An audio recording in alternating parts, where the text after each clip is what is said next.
खुलुमबाय बे समावहाय उदालगुरि जिल्ला दुलाय बाथौ गोथौनि गोथार थानसालियावहाय दिनै गोथार मंगलबार साननि आरज जाबाय थादों।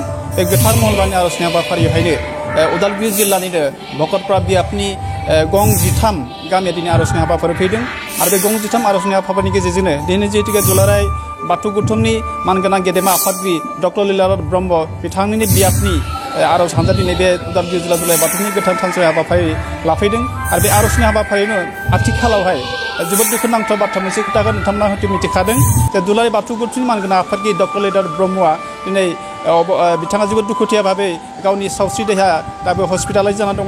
बिथांनि सावस्रि देहाया मोजां रोखोमै फैनो हाथों, ओंखायनो जोङो दुलाराय बाथौ गोथौनि बे दिनैनि आरजनि हाबाफारिनि गेजेरजों बिथांनि जाहाथे सावस्रिया मोजां फैथों बे हिसाबैनो जों माखासे बिदिन्थि दिन्थिनो नागिरदों। बे जिहेतु उदालगुरि जिल्ला दुलाराय बाथौ गोथौनि मानगोनां आफादगिरि दङ, मानगोनां आफादगिरिया दिनै आरजनि हाबाफारिजों लोगोसे डक्टर लीलाधर ब्रह्मनि सोमोन्दै मा मिथियो जों फोरमायनो सानदों।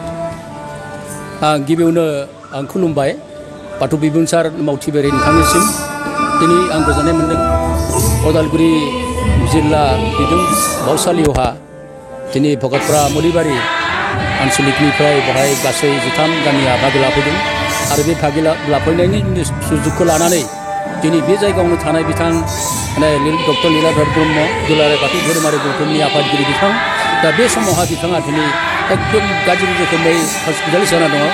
जाहाथे बिथांनि जिउआ मोजाङै सुस्थ' भाबैहै राफोद जानानै फैथो, बिनि थाखाय दिनै आं बे आरज हानजा बिथांमोनखौ खावलायदों जेरै इसोरनि खाथियाव बिथांनि मुङै मोनसे गोजोन आरज लानानै इसोरखौ जों आरज खालामो। बेखौनो आं डक्टर लीलाधर ब्रह्म बिथांनि न'खरनि बियाबनि आरज हानजा फैदों, बे सोमोन्दै माखौ बुंनो दा बेथ' मोजांनि बाथ्रासो।